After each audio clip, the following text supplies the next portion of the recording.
जय श्री राम। दर्शक मित्रों, आज नक्षत्र के ऊपर विचार, नक्षत्र के ऊपर एक प्रकार से खोज, तीसरा वीडियो है। पहले मैंने 2 वीडियो बनाए, अब तीसरा वीडियो जो मैं बना रहा हूँ वो है मूल नक्षत्र से लेकर रेवती नक्षत्र तक।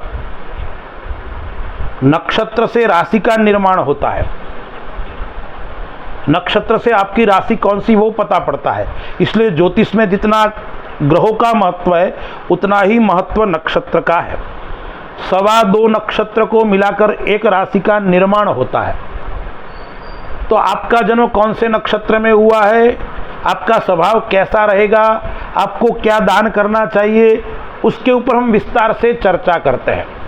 यदि आपका जन्म मूल नक्षत्र में हुआ है तो मूल नक्षत्र के स्वामी है वो केतु है, मूल नक्षत्र के देवता है वो निरुति देवता है। देखिए, नक्षत्रों में 6 नक्षत्र ऐसे हैं जो को हम गंडमूल नक्षत्र कहते हैं।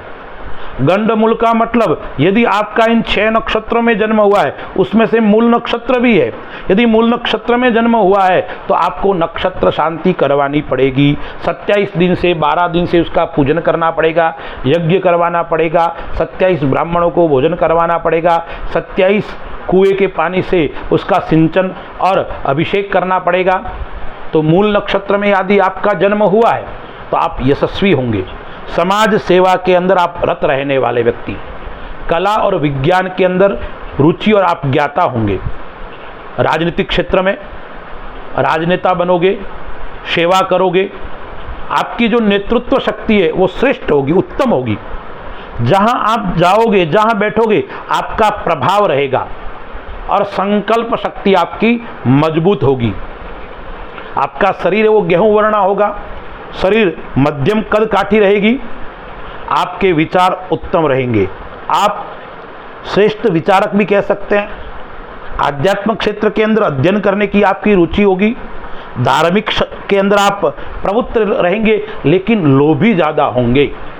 लोभ की प्रवृत्ति इतनी रहेगी कि आपका किया कराया सब समाप्त हो जाता है, और इतना लोभ कि आप स्पष्ट वक्ता बनकर आप अपना स्वयं का नुकसान भी कर सकते हैं। और काम की प्रवृत्ति भी रहेंगी और विलासी भी रहेंगे, आलसी प्रवृत्ति भी थोड़ी रहेगी।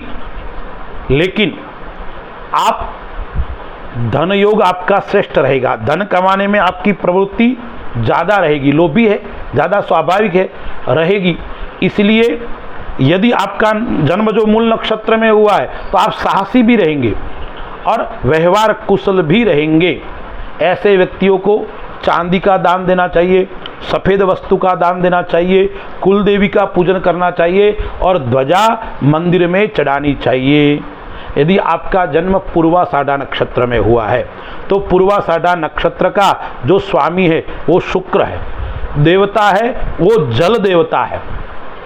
तो पूर्वाषाढ़ा में यदि आपका जन्म हुआ है तो आप मातृशक्ति की सेवा करने वाले, महिलाओं से प्रेम करने वाले व्यक्ति होंगे, विद्वान होंगे, आप श्रेष्ठ वक्ता, अच्छे कथाकार, साहसी, उद्यमी होंगे और संघर्षशील होंगे। संकल्प आपका अच्छा होगा, दृढ़ संकल्प होगा, जो काम करने की आपकी तमन्ना है वो पूर्ण भी होगी। कूटनीतिज्ञ श्रेष्ठ होंगे आप, इसलिए आप राजनेता बन सकते हैं।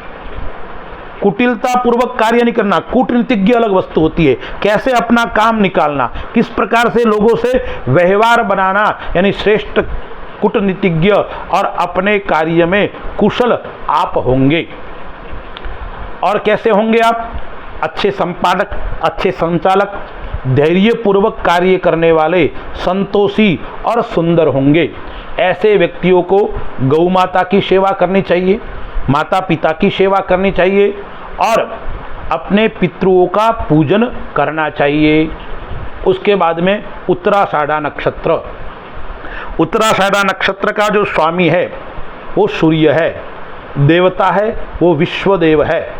उत्तराषाढ़ा नक्षत्र में यदि आपका जन्म हुआ है तो आप व्यवहार कुशल होंगे, आप अभिनेता होंगे, आप फिल्म क्षेत्र के अंदर जाने की रुचि रखोगे, वहाँ आपका संपर्क बढ़ेगा। राजनीति के अंदर भी आप सक्रिय रहेंगे, मानव धर्म के अंदर भी आप सक्रिय, मानव सेवा के अंदर भी आप सक्रिय रहेंगे, अवसरवादी आप होंगे। और यात्रा, प्रवास, पर्यटन ऐसे कार्य भी करोगे और उसमें आपकी रुचि भी रहेगी। लेकिन अठधर्मिता आपकी कभी कभी आपको नुकसानदेह हो सकती है। चतुर भी होंगे और विज्ञान क्षेत्र में आपकी रुचि होगी और सामाजिक क्षेत्र में आप मान और सम्मान को प्राप्त करोगे।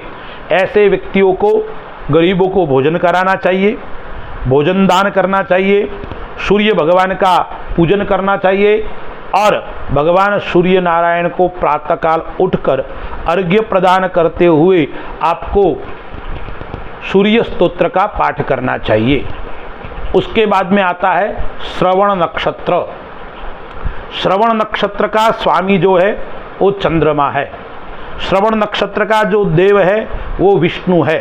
श्रवण नक्षत्र में जो व्यक्ति जन्मा हुआ है वो शरीर उनका सुंदर होता है, वर्ण उनका सफ़ेद गौर वर्ण होता है, आकर्षक दिखने में होते हैं, अच्छे विचारक होते हैं, श्रेष्ठ विचार के माध्यम से समाज को शिक्षा देने वाले होते हैं और नीतिमान भी होते हैं। और हम यह कह सकते हैं कि वो पथ प्रदर्शक, मार्गदर्शक होते हैं। विविध कलाओं में रुचि रखने वाले, यशस्वी होते हैं, उदार प्रवृत्ति वाले होते हैं। देश और समाज के प्रति समर्पण का भाव, राष्ट्र के प्रति प्रेम का भाव, सेवा भाव, सेवा करने की मन में प्रवृत्ति होती है।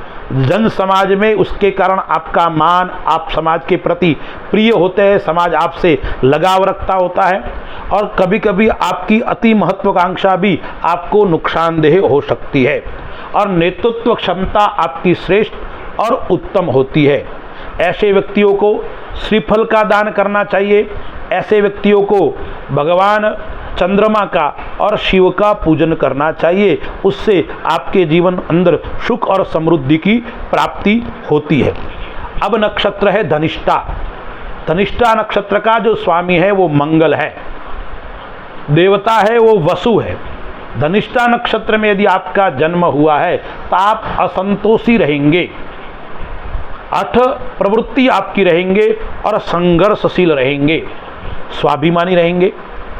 बोलने में आप स्पष्ट होंगे, जो बात कहना है वो सामने कहना है। और श्रेष्ठ विचारक, उच्च विचारक होंगे। बोल चाल में दक्ष, यानी अच्छे कवि बन सकते हैं, अच्छे कथाकार बन सकते हैं, अच्छे वक्ता बन सकते हैं। और मध्यम आपका कद होगा, मध्यम आपकी काठी होगी। नेतृत्व क्षमता श्रेष्ठ होगी। यात्रा योग आपका जीवन के अंदर अच्छा रहेगा। पर्यटन के प्रेमी होंगे, प्रकृति के आप प्रेमी होंगे। स्वभाव में खर्च ज़्यादा रहेगा, खर्चीला रहेगा। और आप संगीत को प्रिय होंगे। आपको क्या करना चाहिए? अश्व का पालन करना चाहिए, अश्व को अन्नदान करना चाहिए, भगवान हनुमान जी की पूजा करनी चाहिए और भगवान शिव का पूजन करना चाहिए। यदि आपका जन्म शतभिषा नक्षत्र के अंदर हुआ है, शतभिषा नक्षत्र का जो स्वामी है वो राहु है, शतभिषा नक्षत्र का जो देव है वो वरुण देवता है। और शतभिषा नक्षत्र में जन्म लेने वाले व्यक्ति काम वासना में प्रवृत्त रहते हैं, यशस्वी होते हैं, व्यवहार कुशल होते हैं। वयोवृद्ध की सेवा करना, बड़ों की आज्ञा में रहना, बड़ों के प्रति समर्पण भाव रखना, नीति का निर्माता होना, नीति के अनुसार आपको चलाना, समाज को भी नीति के अनुसार चलाने के लिए प्रयत्न करना, सलाहकार, ज्ञानी और गुणग्राही, छोटे व्यक्ति से भी गुण को लेने वाले, बड़े व्यक्ति से भी गुण को लेने वाले। जीवन के अंदर संघर्ष भी रहता है और परोपकारी स्वभाव भी होता है। ऐसे व्यक्ति लेखक, विचारक और अति उत्साही होते हैं और एकांत प्रिय होते हैं।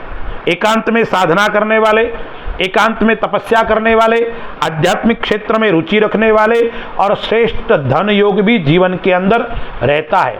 अनेक विषयों के ज्ञाता होते हैं, अनेक विषयों में रुचि रखने वाले होते हैं। ऐसे व्यक्तियों को भगवान भैरू जी का पूजन करना चाहिए, भगवान शिव का पूजन करना चाहिए, भोजन सामग्री का दान देना चाहिए।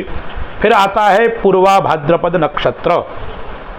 पूर्वा भाद्रपद नक्षत्र के जो स्वामी है वो है गुरु, उनके देवता है वो अजेक पद देवता है।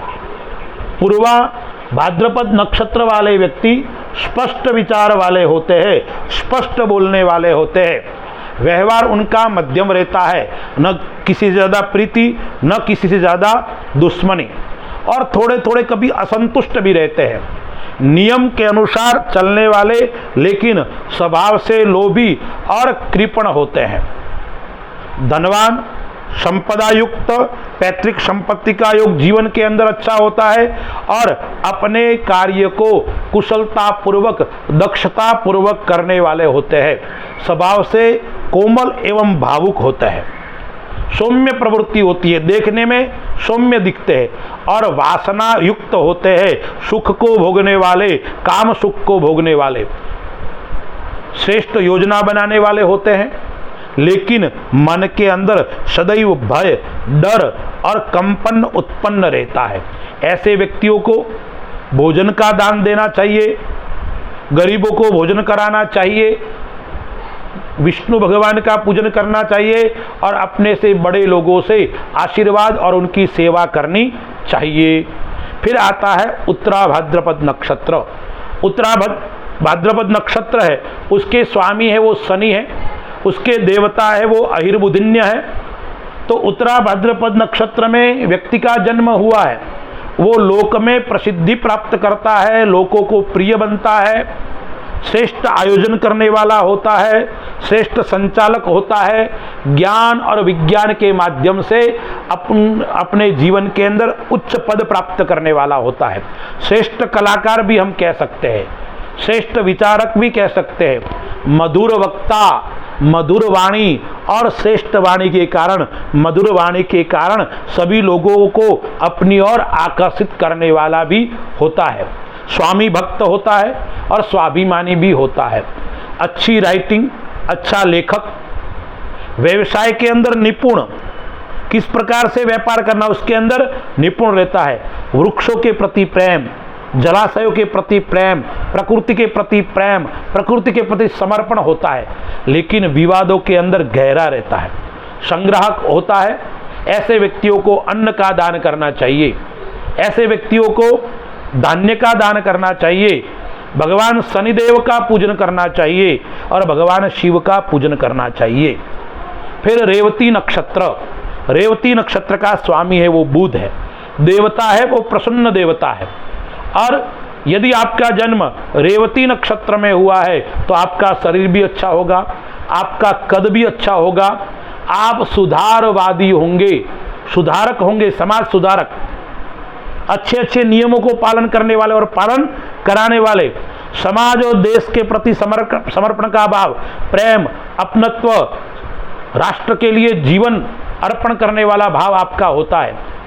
कार्य करने में चतुर होते हैं, कुशल होते हैं, नीति के अनुसार चलना, नीतिमान, लेकिन स्वार्थ तत्व थोड़ा प्रधान होता है, इसलिए कभी कभी मान सम्मान को ठेस भी पहुंचती है। विवाद के अंदर, वाद के अंदर, बोलचाल के अंदर दक्ष होते हैं, अनुसंधान करने वाले, श्रेष्ठ विचारक भी होते हैं और नेतृत्व लोगों को दिखाने वाले, नेतृत्व प्रदायक भी व्यक्ति होता है। ऐसे व्यक्तियों को प्रकृति के प्रति प्रेम होता है।